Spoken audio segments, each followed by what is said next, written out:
Hello and welcome to another video tutorial for community accounts covering some of the features in the Wellbeing Indicators. The last way that the Wellbeing Indicators are displayed on the main page is a Google map of the province. You can select this map by clicking on the map icon on the main Wellbeing page, or you can click the button that says Switch to Indicator Map that's available on the Wellbeing rank table or chart. So I'm going to go ahead and select it from the indicator page. And I'm going to use Income Support Assistance Incidents for Gander. The indicator is plotted on a Google map with an icon of the appropriate color for the community that I've got selected. So in this case, the color is yellow for Income Support Assistance Incidents for Gander. The Google map is based around communities. So if you have a community selected, you'll only see the point for that community. If you have a zone selected, you'll see all the points for all the communities that are available for that zone. And we'll show you that shortly. All the normal features of a Google map are available here. You can zoom in by double-clicking or scrolling by using your mouse wheel. You can also use the slider here on the left. You can also change your map type to use satellite imagery if you want.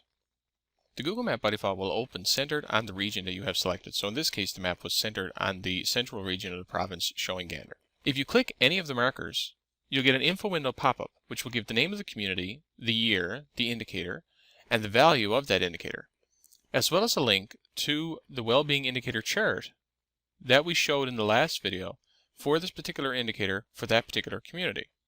So if I click the link, you'll see in this dialog that we can see the Wellbeing chart for Income Support Assistance Incidents for Gander for 2011, showing that Gander is, again, in the yellow range, the middle 50%. In this case, it's the middle 48.7% with a value of 7.7%. So as I said before, if we choose an economic zone, we'll get all the communities within that economic zone. So if I go to Change Geography, and I choose Economic Zone 14, which is the zone that Gander's within, when the page reloads, you'll see that we get all the points for all the communities that are available on community accounts within Economic Zone 14.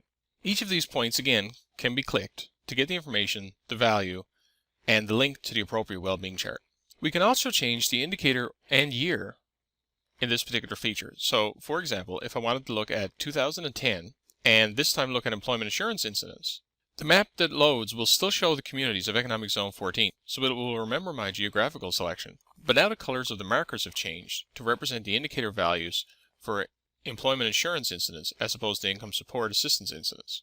And again, each of these markers can be clicked to open the info window pop-up with the name of the geography, the year, the name of the indicator, the value, and a link to the appropriate Wellbeing chart. So that sums up the basics of the Wellbeing map. And in doing this, we've covered the basic Wellbeing features available from the Wellbeing and Indicators section in Community Accounts. We've covered the main page, the ranks table, the chart, and the maps.